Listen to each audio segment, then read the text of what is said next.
I'm Paul Levinson, and this is Light On, Light Through, episode 49, a conversation with Ken Hudson, a.k.a. Kenny Hubble, about Second Life.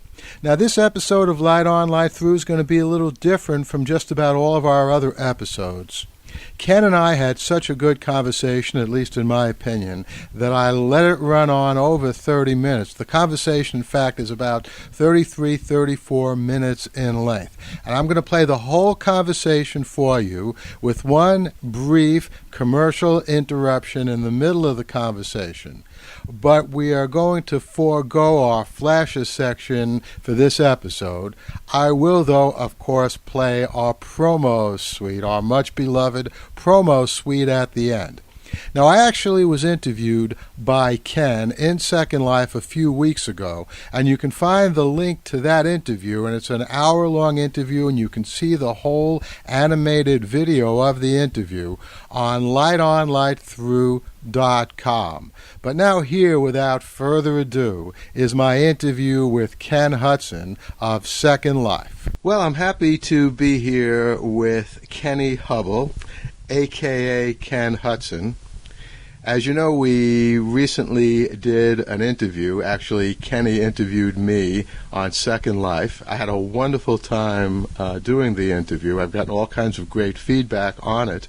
So I thought I'd bring Kenny over here to Light On, Light Through to talk a little bit about Second Life, about how Kenny got involved in it, and all sorts of good things. Good to have you here, Ken. Awesome to be here, Paul, and thanks again for joining us in Second Life. I know all the feedback I received is really positive as well. Oh, good. I'm glad to hear it. It's a rarity. But, I just didn't listen to the other feedback. There you go. Right. Selective listening is definitely a good thing. Although, actually, one of the things I think about Second Life is everyone who's there really loves being there. Let's talk about how you first got involved in it. When did you first hear about Second Life? Tell us a little bit about what Second Life is, and how did you first get into that world? Sure. Part of what I'm interested in, like you, is emerging technologies and platforms, and I always have my ear to the ground in terms of learning about new things and giving them a try. And I heard about Second Life, a couple of years ago now. And I expressed some initial interest, and then I didn't get involved, and so on. And it was really about a year ago now that I actually took the plunge. And I represent a Canadian college, Loyalist College, and what I do for them is investigate new learning technologies and platforms. And so I took the plunge last year, and about this time, and went into Second Life to investigate, really research whether the college could do some teaching there and how that would be for the students. And I'll tell you, I hadn't been involved in massive multiplayer online gaming, although I tried some out, but I hadn't really been involved. So I was a bit skeptical at first, actually. I wasn't, a hardcore gamer who saw the potential right away. So it had to prove itself to me.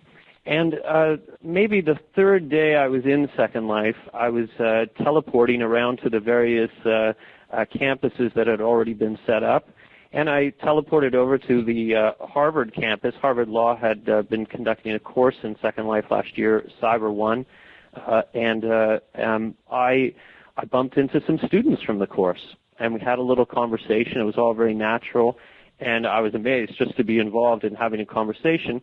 And they asked me I have some artistic talents, and they said, well, would you like to become involved in our campaign? That's part of the intent of this Harvard course, was to involve Internet users at large to supplement the group's skills and talents.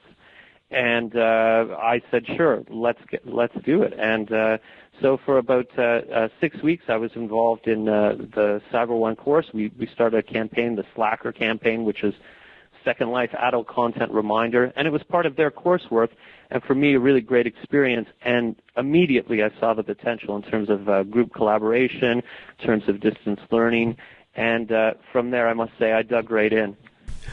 Well, you certainly have, and by the way, you cut a really fine figure in Second Life with that black outfit, and very, very cool. It's interesting. You say that Second Life comes from the gaming tradition, and I see a lot of people talking about, in effect, playing Second Life. Mm-hmm. But from my perspective, it's so realistic inside that it doesn't really feel like a game at all, in a good sense. Wouldn't you agree? I do agree, and I think that the difference is, and we would call it maybe MUVE, multi-user virtual environment, rather than MMORG. And the distinction being there is no narrative story arc. And without that arc, without that algorithm that inevitably you play against in a gaming situation, it's left to be created by the users. And so literally you can do anything there that you choose to. You can define the experience. Excuse me. And but more importantly, all of the people around you can define their experience. So you have a real society. You have a real collective of people building and creating and starting ventures and holding events. And what's amazing to me is how organic the entire environment develops and how things change really rapidly. So I agree with you completely. I think I would maybe just have one footnote to that, which is to say that for a lot of people, they see it as a game because the interface resembles a game, and the way we control your avatars is essentially the same that you would control a game player. And so it does have a game interface, but once you get in, there isn't any real rules. Yeah, well, there are rules, but there are no rules defining the style of experience you can have. Interesting. The first article, or one of the first articles I ever really had published, it was a scholarly article called "Toy, Mirror, and Art: The Metamorphosis of Technological Culture." In fact, I wrote that way back in the late 1970s as an essay for my doctoral program at NYU. In fact, Neil Postman was my mentor in that program. And what I did in that article is consider, I don't even remember how I came up with the idea, but consider how so many of our great technologies made their first entrance into our popular culture as toys. For example, the telephone was first looked at as a scientific toy. Motion pictures, people at first just were thrilled by seeing any motion on a screen or in a kinetoscope. They didn't really care much about the story. And then, of course, as it developed, these technologies became used for much more practical purposes and eventually for art.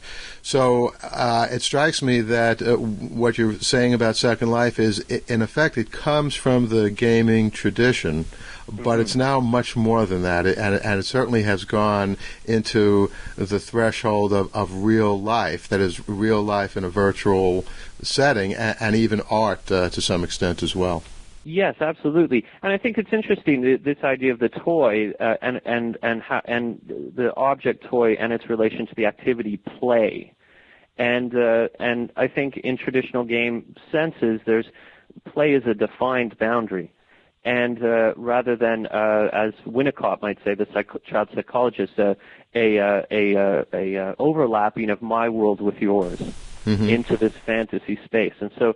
I think that this is true cultural play, and when you have that dynamic and you have the ability to generate a culture, then you really do move towards living in a state of artistic creation all of the time. That's one of the charges for me. You meet people and you have an aesthetic connection with them. They've represented themselves, and I think it's always creative. That's how it feels to me as an environment.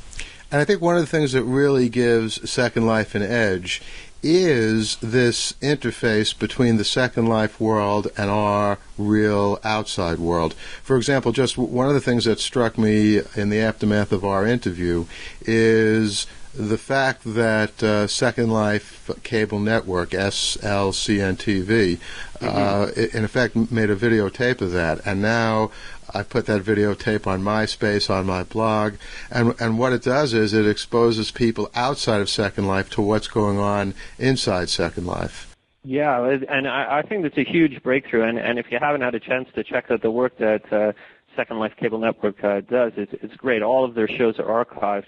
And I participated in an in-world conference in Second Life last spring, and they covered it. And it really was that defining moment for Second Life. It had to be observable from the outside to be real. And it really started to, people who wouldn't go into the interface itself or wouldn't get involved could still glimpse the events and the type of things that are happening as a permanent record. And I think that does not only make it accessible for people, but they understand that there's a lot of serious business going on in virtual spaces, a lot of exploration, especially with marketers and educators and so forth. And this allows them to glimpse that, and also is, again, part of the ethos of this environment, allowing people to create their worlds. Mm-hmm. Let's talk a little bit more about business, because I'm pretty venal. I'm always interested in making money. it makes the world go around. And obviously much more about this, but my understanding is what you can do is, with your real money, you can buy money that you can use in Second Life, right? Linden, yeah. Okay. Linden dollars. Linden dollars, right. But do you know of any specific examples of how much money people have made in Second Life? I mean, has anyone become rich? Absolutely. Just a little bit about that. It's a currency in Second Life, and many games have play money, like Monopoly or something like that. I guess, and the difference is it's more like a poker chip. You buy the poker chip, and then at the end of playing, hopefully you cash out the poker chips. And in the same way, you invest in the Linden currency so that you can purchase real estate, or you can create objects in Second Life, and those objects have proprietary rights to your avatar. So you can set those objects to be for sale. And so many people are making a little bit of money in Second Life doing that. A select group of people are making thousands of dollars a month doing that. And there's one real estate mogul in Second Life, Ashley Chung, who's based in Germany, who's made over $1 million selling real estate in Second Life. Now, what real estate in Second Life is in effect a place in this virtual world where you can build things and people yes. can come to that place. Yes. So then, how did this person make over $1 million? Just by charging admission to his place, or no, by buying. I don't know the secrets, or I would be talking about a different topic here today, Paul. But essentially, I would say it involves buying large pieces of land, whole sims, mm-hmm. and then subdividing it and developing those, and then marketing, of course. Okay, but here's an interesting point.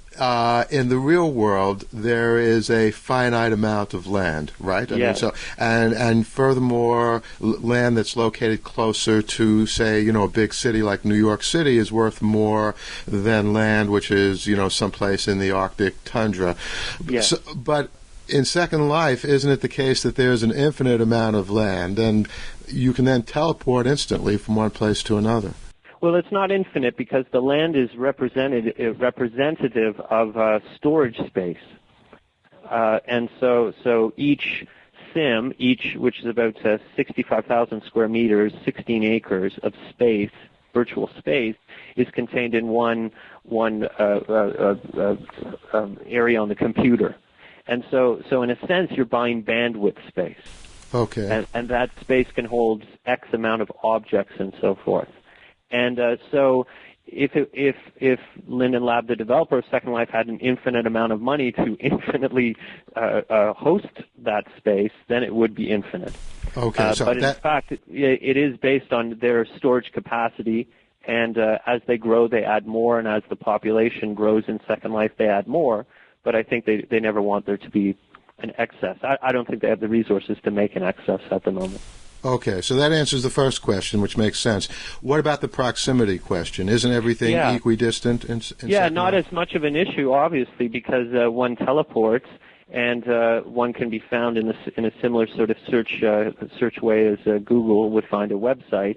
The only difference being that different sims have different topographical features.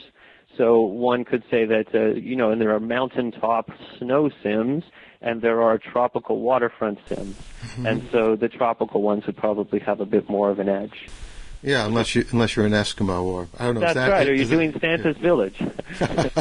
Right, around Christmas time. Exactly. No doubt about that. Let's talk about the identities that people take. Now, it's obviously the case not only in Second Life, but throughout the Internet, that a man can pretend to be a woman, a child can pretend to be an adult, and vice versa.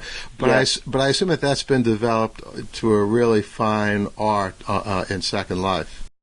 Well, I think that there's a flexibility of persona, of identity, within Second Life that allows you not only to be one identity, but multiple personas within that identity. So one could have several avatars and work under the same name, or one could have several avatars under different names. Certainly, gender is flexible there. I understand that 16% of all the women in Second Life are actually men. Oh my God! So if I'm walking by the Media Ecology Pavilion, and a beautiful woman, says, I really enjoyed, the interview that Kenny Hubble did with you. There's a 15% chance that it could be a man. Well, hey, that's okay. I like being admired by everybody. Don't be deceived by appearances. That would be the lesson there. But and of course, animal forms as well. And so what's exciting, I think, about that culturally is that. On the internet we play our identity. That's already determined, in Facebook or in chat or something like this. And here we get to literalize that in a creative way. And I think that not only expands people's ideas of themselves, but also they can try out different approaches or different looks and play with their identity in a really dynamic way. Avatars, from what I understand it in the research that's going on in terms of people how people represent themselves, avatars are aspirational. And so people tend to invest them with the qualities that they wish they had. Mm-hmm. And not only that, the experience of avatars, being an avatar, is a cyclical experience. So that avatar identity begins to affect your real-life identity on some level. Depending on how long you're in Second Life. I'll tell you, here's my experience of that, is that I have a yoga mat in Second Life. Mm-hmm. And often I'll have Second Life on my desktop while I'm doing other work. And when I'm not actively doing something in Second Life, I might get my avatar to do some yoga postures. And I might be only glance the avatar out of the corner of my eye, but I find myself sitting up a bit straighter in my chair as a result. That's a great example. That's something I've noticed, just in passing. But I think the potency for utilizing these tools for exploring identity and personality and even the psychology is profound. It does sound profound. Let's just focus a little bit more on how you can have multiple identities. So, just to be clear, you are Ken Hudson in reality, just like I'm Paul Levinson. That's right. Okay, on Second Life, I've met your Kenny Hubble avatar, who was kind enough to do that fabulous interview with me. Yes. So in the first place, you could have different avatars under the name Kenny Hubble, right? Yes, I could change the shape of Kenny Hubble, the skin, how he's textured, his clothes, his hair, his height, any feature is totally adaptable. Okay, and you could take out totally different names, like John Adams. In other words, Ken Hudson doesn't have to be Kenny Hubble. You could also be John Adams or anything else. Yes, Second Life allows the first avatar that you register to be free. Doesn't cost you anything. If you wanted to register another avatar name, there's a cost, which I think is $9.95. $9.95 a month or forever? No, or a one-time charge to have a second avatar. That's not too bad. Yeah. And then thirdly, you could also have an avatar called Carolyn Hubble if you wanted to. In other words, a female avatar. Yes. And you could also have an avatar dog Hubble. Yes. I have a pony avatar, which is really crazy. And when I'm working with some fellows who I do creative work in Second Life, oftentimes I'll express my dissatisfaction with the work by coming up as a pony and kicking them. And, that's right. That's good. They get the message. Yeah, hey, I think that has a lot of possibilities. There's many time I've wanted to go into the to a dean's office at Fordham University and just become like an insane chimp and start trashing the desk. So maybe I'll see if I can figure out how to do that. It is, and I mean, there's a retrieval of the shapeshifter. Mm-hmm. That's right. Right, Yes. it's from Aboriginal cultures. That's right. And I understand that there's a great fantasy fulfillment here in Second Life. It is a fantasy world, but in a lot of respects, it's also resembles, in my mind, a dreamscape, where because it isn't controlled. It's not like I create my little Second Life, and it doesn't overlap. It's constantly overlapping with the world in Second Life, which is surreal. Or hyper-real. I mean, I think the experience is hyper-real, but the content can be terribly surreal. You never know who's going to walk by next or what. And again, that's one of the, I think, keenest points about Second Life, the edge between Second Life and real life. The Light on Light Through podcast is proud to be part of the Blueberry Network. That's blueberrywithnoease.com. And we'll be back in a minute with a little discussion of sex in Second Life. How's that for a teaser? Hello, this is David G. Hartwell. I'm a senior editor at Tor and Forge Books in New York, and I've been editing science fiction since 1970. I've edited a lot of people over the course of my career, but I'm pleased to also be the editor of Paul Levinson. I edited his first novel, The Silk Code, and I edited his most recent novel, The Plot to Save Socrates, and all the books in between.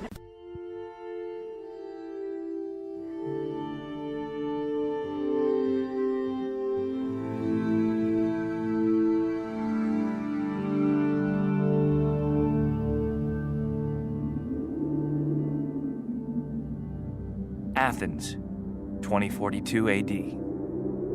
She ripped the paper in half, then ripped the halves, then ripped what was left again into bits and pieces of history that could have been. Sierra Waters had read once that, years ago, it was thought that men made love for the thrill, while women made love for the sense of connection it gave them. She ripped the paper in half, then ripped the halves, then ripped what was left again into bits and pieces of history that could have been.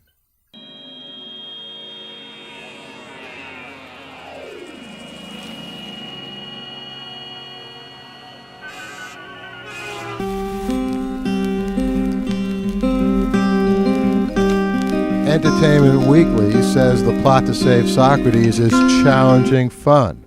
The New York Daily News says it's a Da Vinci-esque thriller.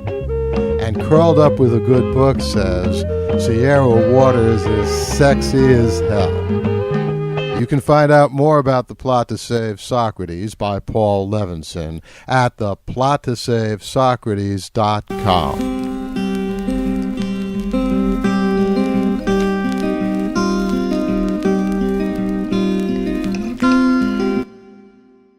What about interactions? During our interview, obviously people waved at me, and, we could, actually you were smiling. I haven't figured out how to smile yet, which is ironic because that's pretty much all I do in person is smile. So, but, can people shake hands, or let's even get to a more interesting aspect. What happens if a couple want to make love in Second Life? I mean, how does that work? Sure. There are objects that are scripted that allow you to do pretty much any activity. So it would animate your avatar. For example, I often go to dance clubs, and there'll be a disco ball above the dance floor. And if you click that disco ball, it'll say, do you want to animate your avatar to dance? And you say yes, and you start dancing in a scripted way with the other people there. Human sexuality, of course, tends to pave the way in new media, and that's absolutely the case in Second Life. One could participate in any sexual act imaginable. Really?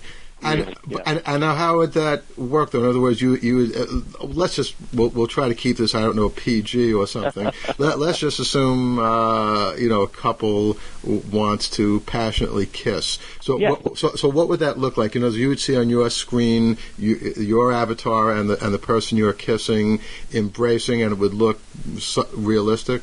Exactly. You can script the actions to animate these avatars in any way you can imagine. Okay. And so one could get a bed, for example, that has these scripts embedded in the object, and then when you lay on the bed, you get the option of, let's say, a menu of choices. That was pretty PG. Yeah, that's pretty good. And pretty intriguing. Now, and not only that, it's romance as well, right? Right. People make connections in this immediate and intimate. We called it the other night. There's a warmth to this experience, and that certainly stimulates people's erotic connections. And marriage is one of the most or partnering is one of the most popular things to do when that happens in Second Life. So you can actually define some other avatar as your partner in Second Life, and there's a thriving wedding business in Second Life, from everything from gowns to photography to wedding cakes and so forth. Amazing. So now, is this infidelity if you're married to someone else offline, or what happens in that case? Well, I think that you're leaving me the moral judge of this. Yeah. I would say that's up to each person's conscience. Of course, but I guess really the thrust of my question, but I guess you've answered, is that there is probably, or definitely from what you're saying, a lot of coupling, even to the point of almost marriage-like situations among people who are otherwise married offline, and I think that's the case. I think that's the case. It's play, and because it's of its immediacy and aesthetic value, it's certainly erotic. In the strict definition of eros as a connecting principle, and so I think it certainly does lead people into that as well. Now we're talking about married people, but what about single people in remote locations, or people who are, maybe shy? It gives them the opportunity of meeting people and having a dynamic social life.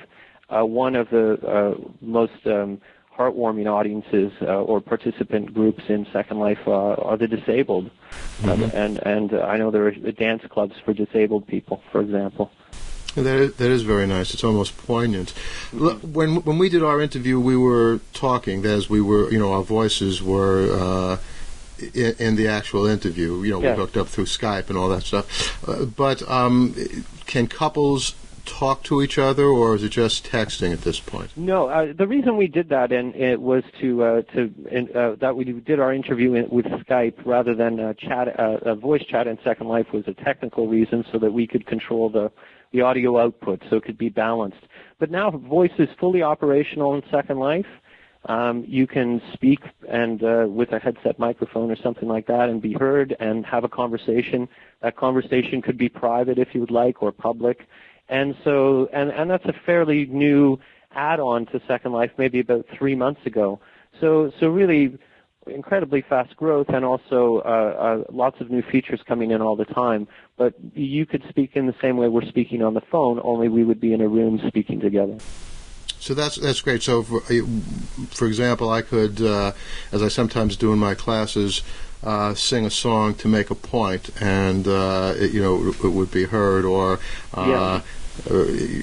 someone could whisper sweet nothings into someone else's ear, or any kind of passionate thing in addition to texting. I think that is an incredibly big step forward, because the limits of text are, well, as McLuhan pointed out, it's just flat two-dimensional letters on a screen, but the acoustic, the oral world is much richer. And of course, you're surrounded in that world already, so it is the obvious add-on to make it that much more realistic.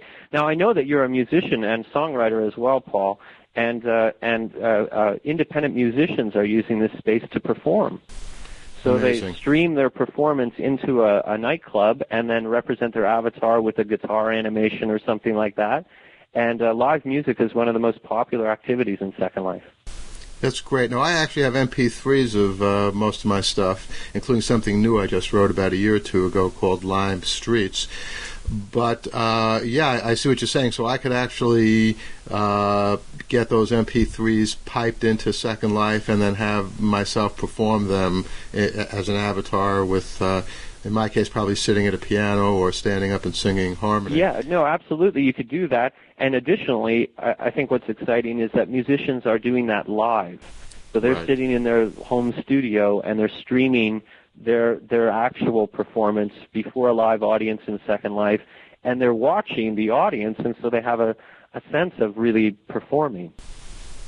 You know, this is such a good interview. I think we're going to go a few minutes longer than we usually do these interviews. I have a feeling people are going to be listening to this interview for hundreds of years into the future. So, let's hope it doesn't obsolesce quickly.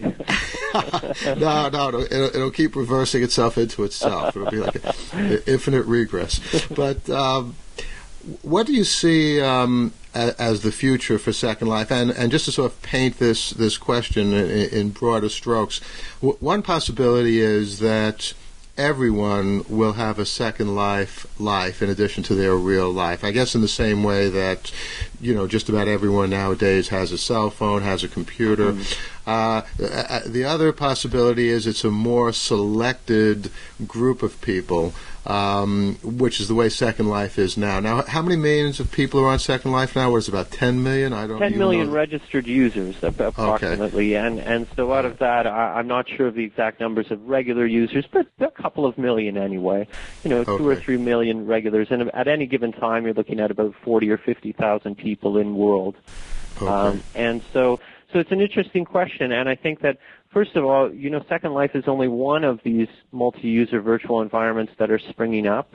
There's other product platforms that already occur that predate Second Life that are doing a little different thing, and so it's sort of a revolution in terms of this platform.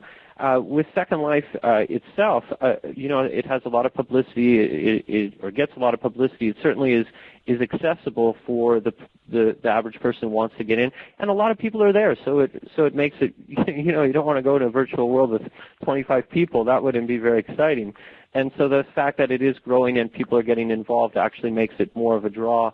But one statistic that I use in talking about multi-user virtual environments to educators and other clients is this idea that, and I don't have the reference here, but I've seen it in a few places, but it's by 2011, approximately 80% of all Internet users will have a Second Life-style virtual identity.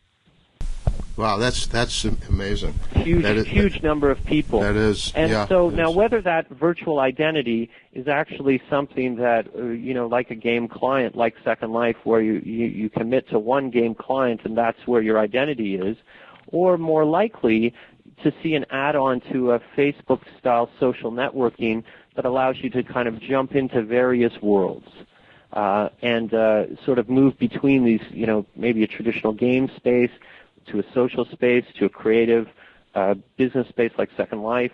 And so I think that there would be a lot of development along those lines to integrate the 3D with the 2D experience. And I think that will give people, you know, it won't be so all on, in other words. Mm-hmm. And I think that keeps people from getting involved, perhaps. You know, a lot of people use Facebook, for example. I mean, a lot is an understatement. And right. And so if there was an adjunct virtual world that they could, with a light client, for example, get into easy, so forth, I think that would be. I believe that's where the industry's heading. I think that's where the social networking platforms are heading, is to integrate virtual worlds into other product bases or platforms. For example, the Sony PS3 station, the video game platform, has a Sony at Home virtual world connected to it. So I could be playing in a video game, a traditional video game on my Sony PlayStation, and then I'll take a break and meet my friends in a social collective space online, and then we all decide we're going to go into another game and play together. Yeah, MySpace is already a little down the road on that. I mean, not all that much developed, but there is a group with a few thousand users on MySpace, which is a Second Life group. And in fact, I posted the video of our interview, and people are already commenting on it. I don't know if you can click on something and get into Second Life directly, but that seems to be a relatively easy thing to do. I think your analysis is completely right. I think what's already happened on the web web prior to these virtual worlds is it's now increasingly easy. I mean, if you think about even the difference between Firefox and Explorer, it's much easier on Firefox to just go from one site to another. Yeah. Even not from the site, but just from your computer. And in the case of some sites, it's extremely easy to go from that site to another site. So I think integrating the virtual worlds into that is indeed where it's headed. Okay, let's wrap this up, and tell us any final things that you might like to say. And for my listeners, just to make you envious, after Ken and I wrap up this interview, we're going to keep talking a little bit. You won't hear it, but Ken and I will be cooking up some secret plans for who knows There's a book coming out, though, The Diaries of Kenny Hubble. I assure you it's full disclosure of what happens after. That would be a great book. I'd definitely buy it. Well, I think what's exciting is that Second Life offers a really easy opportunity to sort of glimpse the future of how we'll interact. And even if, like myself, I wasn't, involved in multiplayer online games, even though I was aware of them and I had some experience with them. So, those of you who are curious about it, it's really quite easy to get involved and get in and check it out. And I think there's something there for everyone. And it's not a static environment. It's very creative. And so I'm all for the belief that everyone has a creative streak in it. And I think Second Life, Second Life as a platform really draws that out in you. And I think if we're making art, we're not making war. Well, I agree with you completely. Or another way of putting it is, if we're going to make war, let's do it virtually, so no one is really hurt. Exactly. Listen, thanks, Ken. It was great talking to you. Same here, Paul. Thank you for the opportunity. You're very welcome.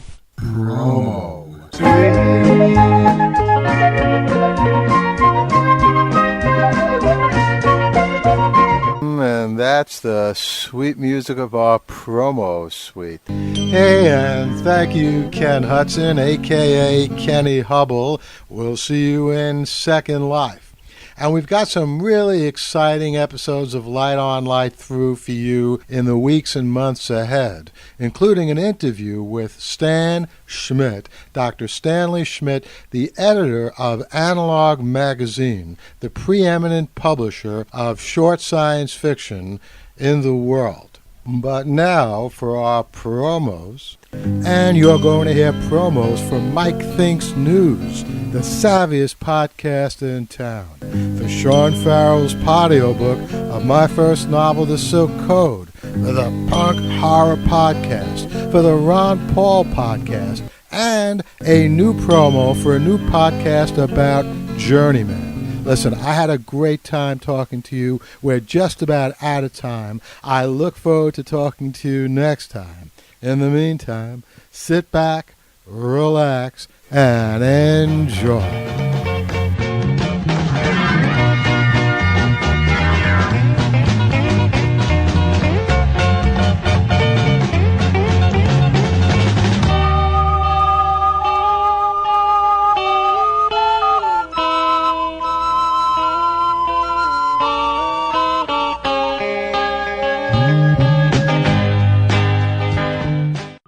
Check out the Mike Thinks podcast, www.mikethinks.com. News and current events with an opinion.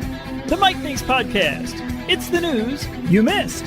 www.mikethinks.com.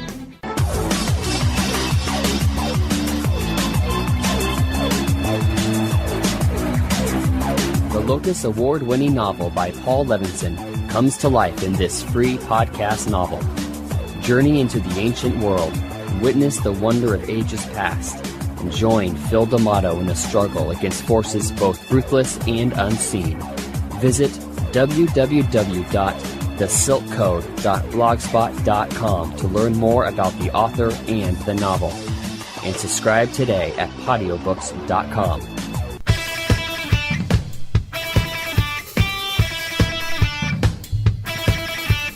Punk Horror Podcast, coming to you every other week from Punk Horror Press, featuring The Punk and the Pastor, a movie review show featuring Gabriel Yanis and Stacey Campbell, and author Red Fiction, featuring the best in horror and punk fiction. Don't miss it. Subscribe now at www.punkhorror.com.